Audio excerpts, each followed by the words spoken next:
예수님 더욱 사랑하시고 예수님 더욱 자랑하시는 저와 여러분 되기를 주님의 이름으로 축복합니다. 아멘.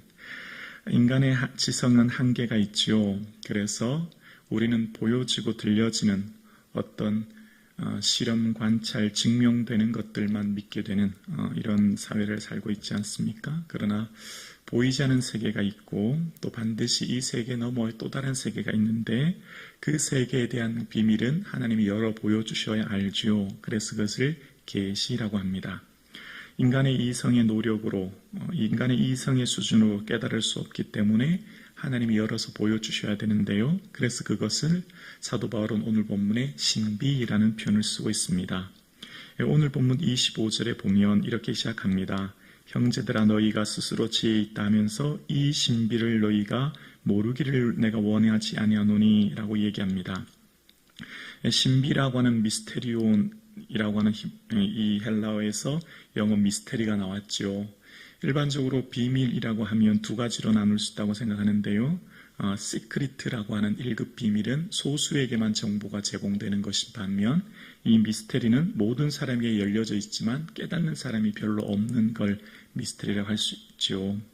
오늘 본문의 말씀도 하나님께 모두에게 들려지고 전해지지만 그들 모두가 다 복음을 받아들여지지 않지 않습니까? 그래서 이것을 신비라고 하면서 이 오늘 본문의 이 사도 바울이 말하고 있는 신비는 전체 오늘 맥락에서 볼 때 역설적 신비라고 할 수 있어요. 왜냐하면 이스라엘이 하나님의 택함을 받았는데 그들은 그걸 특권으로 여겼고 그래서 오히려 그들을 통해서 복음이 온 세상에 전하도록 복음의 통로로 부르셨거든요. 근데 그들이 오히려 메시아를 거부함으로써 하나님의 복음이 막혔고 근데 그게 그들에게 걸림돌이 되었지만 오히려 어떻게 되었죠? 역설적으로 이방인에게 복음이 전해지는 그래서 이방인이 구원 얻는 은혜를 얻게 되었기 때문에 이 신비를 역설적 신비라고 할 수 있는 거죠. 그래서 이 신비는 이방인의 충만한 수, 충만이라고 하는 것은 완전이라는 의미가 있는데요.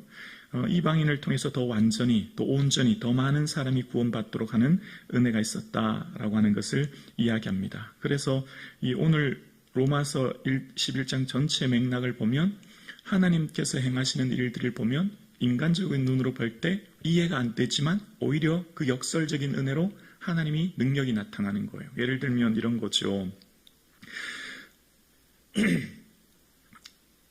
사도행전 8장에 보면 초대교회 예루살렘 교회가 막 박해와 시련이 닥칩니다. 스데반이 순교하지 않습니까? 인간적으로 볼 땐 이것이 고난이고 문제 아니겠습니까? 어떻게 하나님이 세우신 교회가 박해를 받을 수 있는가라는 의문이요. 그러나 여러분 이것을 통해 빌립이 사마리아로 가게 되고 교회가 온 세상으로 디아스포라가 되어서 흩어지지 않습니까? 그들이 이 예루살렘만 머물러 있었다면 예루살렘의 종교가 될 위험이 있지만 그러나 그들이 아시아와 유럽 온 땅으로 전파져 흩어졌기 때문에 복음이 어떻게 해요? 편만하게 흩어지지 않습니까? 이게 역설의 신비인 거죠. 그래서 우리도 어쩌면 신앙생활하는 우리에게 이 믿음으로 이 세상을 살았으면 좋겠습니다.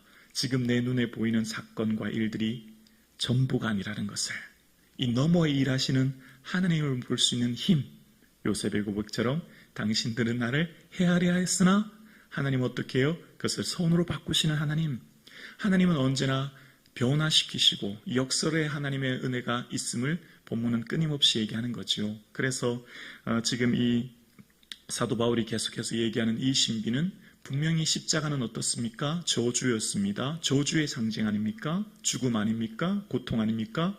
그러나 그 십자가가 있었기 때문에 그 반전이 뭐죠? 부활의 영광이 나타나는 것이지 않습니까? 오늘 예배하는 우리의 삶도 어쩌면 삶의 고난과 어려움이 많지만 고난은 보이지만 어떻게 해요? 영광은 보이지 않기 때문에 고난만 전부라고 생각하지만 고난의 다른 말은 반드시 영광이 있는 거죠.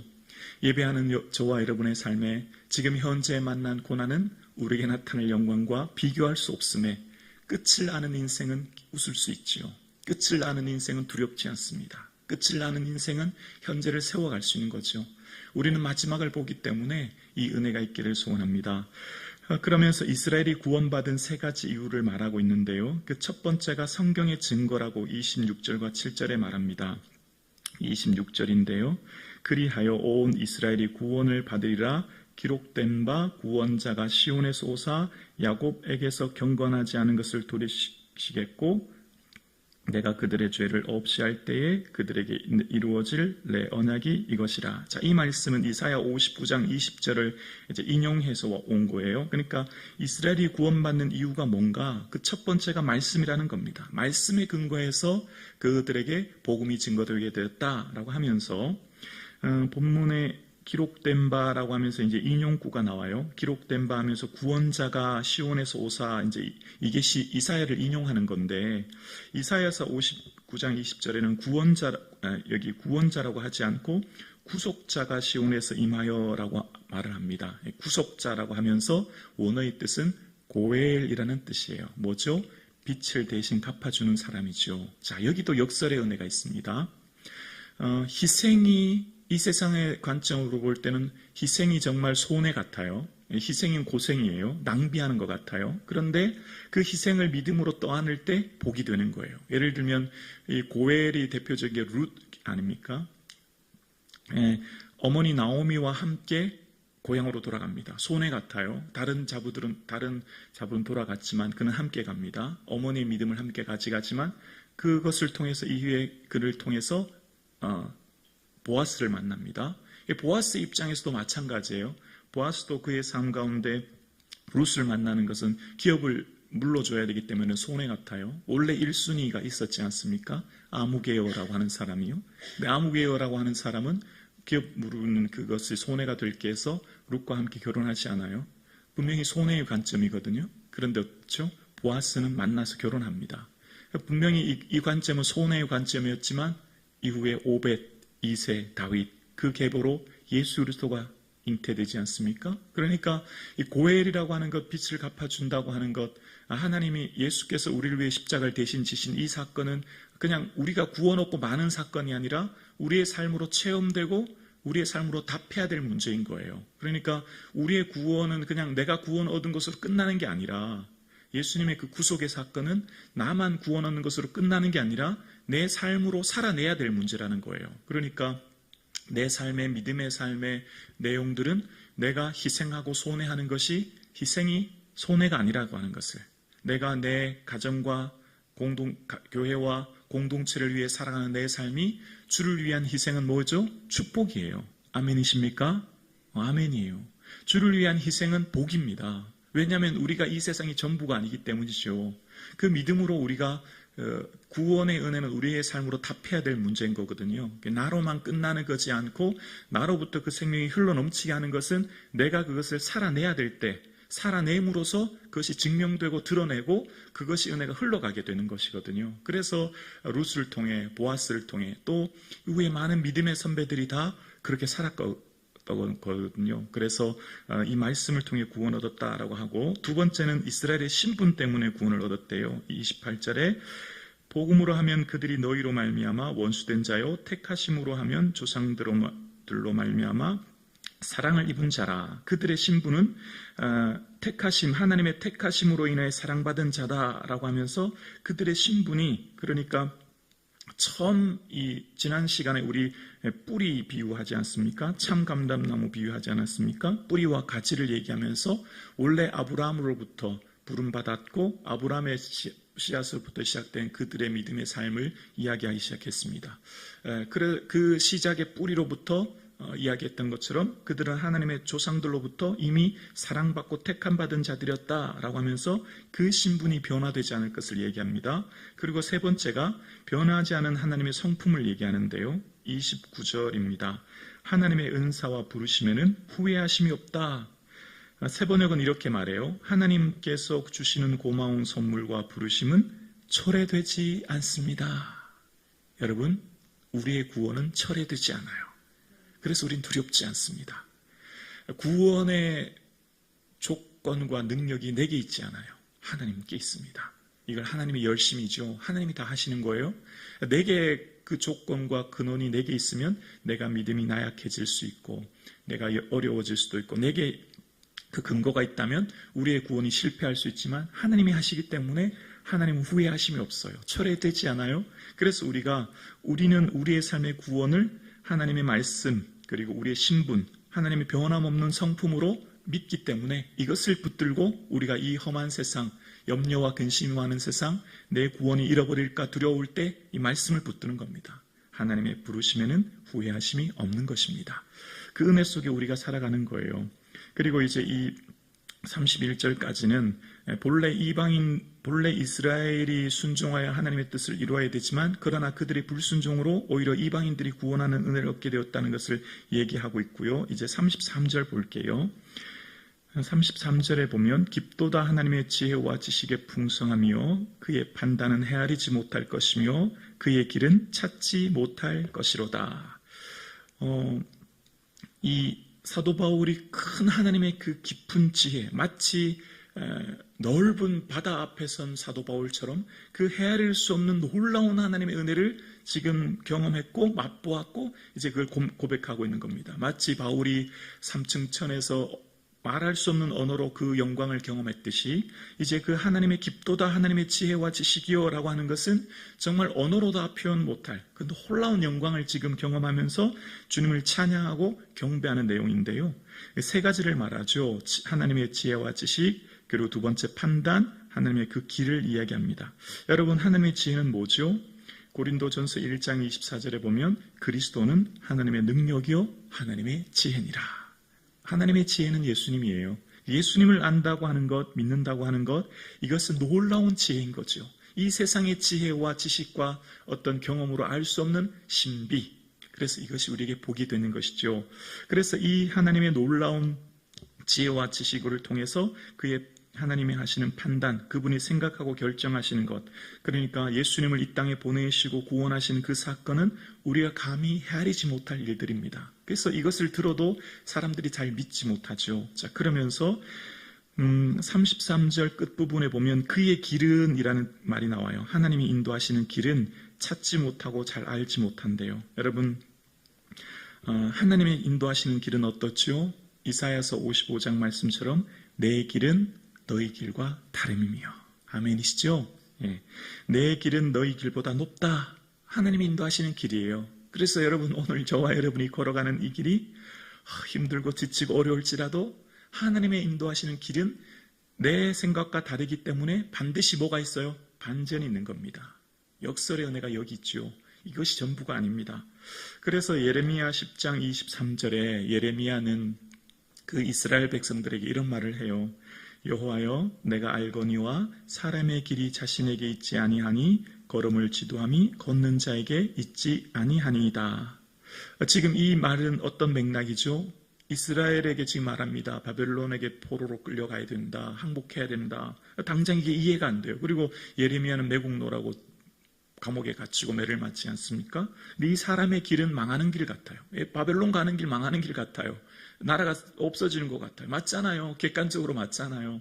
다 끝난 것 같잖아요. 그런데 그 길이 사는 길이고 남은 자이고 그것을 통해 하나님 일하시는 거거든요. 그래서 사람의 길이 자신이 이끌 수 없어요. 자신이 자기 길을 이끌고 주장할 수 없는 것은 하나님의 그 사랑 가운데 인도하시는 거거든요. 그래서 세번역 성경은 예레미야 10장 23절을 이렇게 해석합니다. 얘기합니다. 주님, 사람이 자기 운명의 주인이 아니라는 것을 제가 이제 깨달았습니다. 아무도 자기 생명을 조종하지 못한다는 것도 제가 이제 알았습니다. 아멘이십니까? 운명의 주인이 내가 아니에요. 생명을 내가 조종할 수 없어요. 다 하나님이 하시는 거예요. 근데 이 하나님이 하시는 일은 우리의 생각과 다르고 우리 생각보다 더 높고 크기 때문에 지금 다 이해할 수 없지만 그러나 반드시 여기는 역설의 은혜가 있고 하나님 놀라운 반절이 있기 때문에 오늘 우리가 믿음으로 살아가는 것이죠. 마치 이스라엘이 바벨론 포로로 가는 것이 끝인 것처럼 보이지만 그 길에 하나님 놀라운 계획과 은혜가 있는 것처럼 말입니다. 예배하는 저와 여러분의 삶에 이 은혜가 있기를 주의 이름으로 축복합니다. 그러면서 이제 하나님을 찬양하면서 이사야서와 욥기를 들어서 이제 더 하나님을 경배하는데 34절입니다. 34절에 누가 주의 마음을 알았느냐, 누가 그의 모사가 되었느냐. 이제 이 말씀은 이사야 40장 13절에 누가 여호와의 영을 지도하였으며 그의 모사가 되어 그를 가르쳤느냐라고 하는 것인데요. 누가 하나님의 마음을 알고 감히 하나님께 조언 드릴 수 있느냐? 없다는 겁니다. 하나님의 그 깊은 마음을 이 땅에서 헤아릴 수 있는 사람 아무도 없다는 거죠. 모사, 감히 조언할 수 있는 자, 그 지혜로운 자가 이 땅은 없다는 거예요. 그러면서 35절에 누가 주께 먼저 드려 갚으심을 받겠느냐. 욥기 40장 11절을 인용한 거예요. 누가 먼저 내게 주고 나로 하여금 갚게 하겠느냐. 하나님은 아무에게도 빚이 없으십니다. 빚이요, 빚. 어떤 채무 말입니다. 제가 발음이 안 좋아서 누가 감히 하나님 앞에 조금 선물 드렸다고 해서 나 이제 내 할 거 다 갚았어. 나 이제 구원 얻었는데 내가 요만큼 드렸거든? 나 이게 헌신했거든? 나 이제 갚았어. 아무도 그런 말 할 사람 없다는 겁니다. 갚을 수 없어요. 그 하나님의 은혜가 얼마나 큰데 우리가 내가 뭘 좀 하고 나 이제 하나님 보답했잖아요. 그런 말 할 수 있는 자격이 있는 사람이 없다는 겁니다. 그 영원한 하나님의 생명을 얻은 자가 감히 우리가 하나님께 뭘 보답하고 갚을 수 있는 존재가 아니라는 거예요. 그 하나님의 놀라운 은혜를 알면 감히 이렇게 말할 수 없는 거죠. 여러분, 우리는 하나님께 전적으로 은혜 받은 자인 줄로 믿습니다. 그러면서 우리의 인간의 존재가 어디서 왔고 어디서 가는지를 말하는데요. 36절의 밑줄을 그으면서 고백합니다. 시작. 이는 만물이 주에게서 나오고 주로 말미암고 주에게로 돌아감이라. 그에게 영광이 세세 있을지어다. 아멘. 어디에서 처음 만물이 나왔고 또한 지금도 나오는지 묻는다면 우리의 대답은 하나님께서 나옵니다 라고 고백할 수 있습니다. 어떻게 만물이 생기게 되었고 계속 존재한지를 묻는다면 우리 성도인 우리의 답변은 하나님으로 말미암아 존재합니다 라고 고백하는 거죠. 왜 모든 것이 나왔고 그것이 어디로 가는지 묻는다면 우리의 대답은 하나님을 위해 존재하고 하나님께로 갑니다 라고 고백합니다. 1987년 고 이병철 회장은 죽기 전에 24가지 질문을 손수 적어서 가톨릭 정의체 신부에게 주죠. 그 내용을 보면 이 회장이 굉장히 긴박하고 신중하다고 하는 것을 알게 되는데요. 두서없이 내용을 정리한 것이 아니라 오랜 시간 숙고한 질문이라는 것을 알게 돼요. 죽음 앞에서 모든 사람들이 그렇듯 이 회장도 사람이 헤아려서 이룬 모든 것이 다 헛되어 바람을 잡으려는 것과 같은 것을 아마 본인이 뼈저리게 느꼈을 것이라 생각합니다. 그 24개의 질문 중에 첫 번째가 신의 존재를 어떻게 증명할 수 있나라는 겁니다. 아마 그는 늘 이 신에 대해서 궁금증을 가졌던 것 같아요. 신은 왜 자신의 존재를 드러내 보이지 않는가? 이것이 첫 번째 질문이었고 마지막 질문은 지구의 종말은 온가라는 것입니다. 마지막 종말, 즉 내 인생은 어디로 가는가에 대한 또 다른 질문이겠죠. 모든 사람의 질문은 동일합니다. 마지막 죽음 앞에 서면 내가 과연 이 삶이 어디로 끝나고 어디로 갈 것인가? 라고 하는 질문이죠. 어쩌면 우리의 인생의 모든 답, 이 만물, 하나님이 창조하신 모든 것은 결국 하나님께로부터 나왔고 하나님으로부터 이 세상이 존재하며 하나님께로 돌아갑니다. 그래서 사도 바울의 고백처럼 그를 힘입어 살며 기동하며 존재합니다. 하나님 안에 살고 움직이고 존재하는 그 힘이 다 하나님께로부터 나오고 우리는 결국 하나님께로 돌아갑니다. 하나님 나라의 영광이 저와 여러분에게 기다리고 있습니다. 그 종말을 알기에, 그 끝을 알기에 잠깐의 고난 가운데서도 즐거워하고 소망을 가질 수 있는 이 하루 되기를 주님의 이름으로 축원합니다.